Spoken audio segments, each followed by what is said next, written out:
और ईरान से जुड़ी इस वक्त की बड़ी खबर, अमेरिका कभी भी ईरान पर कर सकता है हमला। अमेरिकी राष्ट्रपति ट्रंप बोले, हमारे जंगी जहाज ईरान की तरफ बढ़ रहे हैं। इसके साथ ही उन्होंने कहा कि अमेरिका और ईरान के बीच बातचीत हुई है और आगे भी बातचीत जारी रखने की योजना है। लेकिन ट्रंप ने सख्त लहजे में ये चेतावनी भी दी कि अमेरिका के बेहद ताकतवर युद्धपोत ईरान की ओर बढ़ रहे हैं।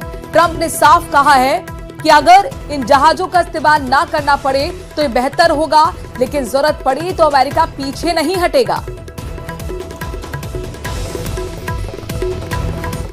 Have you had any conversations with Iran in the last few days, and are you planning on any? I have had, and I am planning on it. Yeah, we have a lot of very big, very powerful ships sailing to Iran right now, and it would be great if we didn't have to use them. Well, I told them two things. Number one, no nuclear, and number two, stop killing protesters. They're killing them by the thousands. You know, I stopped 837 hangings 2 weeks ago, but they're going to have to do something. Have you had any conversations with Iran in the last? तो Iran से हमारी बातचीत हुई है, ये कह रहे हैं ट्रंप, लेकिन वो कह रहे हैं कि हमारे जंगी जहाज भी ईरान की तरफ बढ़ रहे हैं। यानी कि अगर कुछ भी ईरान परमाणु कार्यक्रम को आगे बढ़ाने की तैयारी कर रहा है तो फिर जंगी जहाज ईरान को घेरने के लिए तैयार है। पश्चिमी एशिया युद्ध के मुहाने पर पूरी तरह से खड़ी हुई दिख रही है। ईरान के दरवाजे पर अमेरिका के जंगी जहाज पहुंच चुके हैं। यानी एक तरफ ट्रंप बातचीत कर रहे हैं तो दूसरी तरफ तोप, मिसाइल और एयरक्राफ्ट कैरियर से घेराबंदी कर रहे हैं। वहीं ईरान ने भी साफ कर दिया है कि वो झुकेगा नहीं। अगर अमेरिका ने हमला किया तो पलटवार विध्वंसक होगा।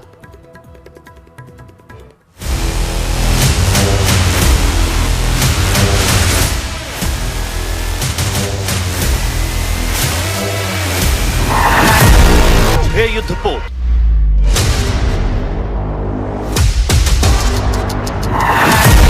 एक एयरक्राफ्ट कैरियर, 3 तटीय युद्धपोत। ईरान के चारों तरफ अमेरिका ने ऐसी घेराबंदी की है जिससे बच पाना खामेनेई के लिए मुश्किल लग रहा है। अमेरिकी सैनिकों की बड़ी तैनाती से पश्चिम एशिया में जंग का काउंटडाउन शुरू हो गया है।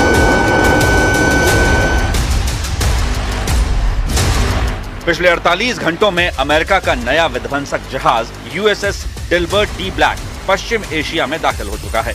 इसके साथ ही इस पूरे इलाके में अमेरिकी जंगी जहाजों की संख्या 6 हो गई है। एक aircraft carrier USS Abraham Lincoln पहले से तैनात है। मतलब साफ है, अमेरिका किसी भी हाल में पीछे हटने के मूड में नहीं है। इस बीच अमेरिकी राष्ट्रपति डोनाल्ड ट्रंप ने एक बार फिर से ईरान को हमले की बहुत बड़ी धमकी दी है, लेकिन ये भी इकरार किया है कि ईरान और अमेरिका में बातचीत भी हुई है। Have you had any conversations with Iran in the last few days, and are you planning on any? I have had, and I am planning on it. Yeah, we have a lot of very big, very powerful ships sailing to Iran right now, and it would be great if we didn't have to use them. Well, I told them two things. Number one, no nuclear, and number two, stop killing protesters. They're killing them by the thousands. You know, I stopped 837 hangings 2 weeks ago, but they're going to have to do something. Trump के इस बयान ने पूरे पश्चिम Asia में युद्ध का siren बजा दिया है। एक तरफ बातचीत तो दूसरी तरफ जंगी बेड़े की धमक। यानी एक हाथ में डिप्लोमेसी, दूसरे हाथ में तबाही। ट्रंप की धमकी पर ईरान ने भी आंखें तरेरी। ईरान की तरफ से साफ साफ चेतावनी दी गई है। कहा गया कि बातचीत तभी होगी जब आपसी सम्मान होगा, और अगर अमेरिका ने दबाव डाला तो जवाब पहले से कहीं ज्यादा खतरनाक होगा।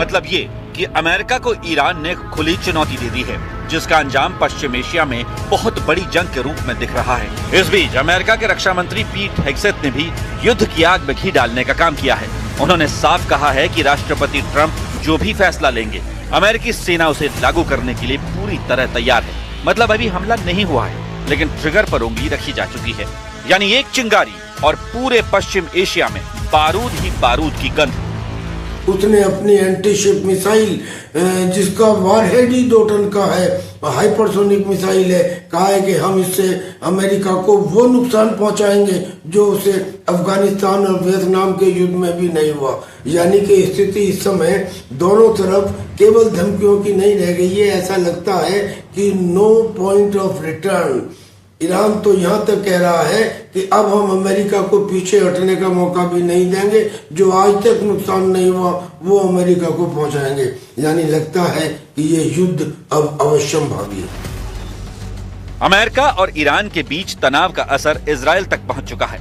इजराइल के पीएम बेन्यामिन नेतन्याहू ने यरूशलेम में शीर्ष सैन्य और सुरक्षा अधिकारियों के साथ एक सीक्रेट मीटिंग की, क्योंकि इजराइल को डर है कि अगर अमेरिका ने ईरान पर हमला किया तो ईरान अपने पलटवार में इजराइल को भी निशाना बना सकता है। ऐसे में इजराइल किसी भी हालात से निपटने की तैयारी कर रहा है।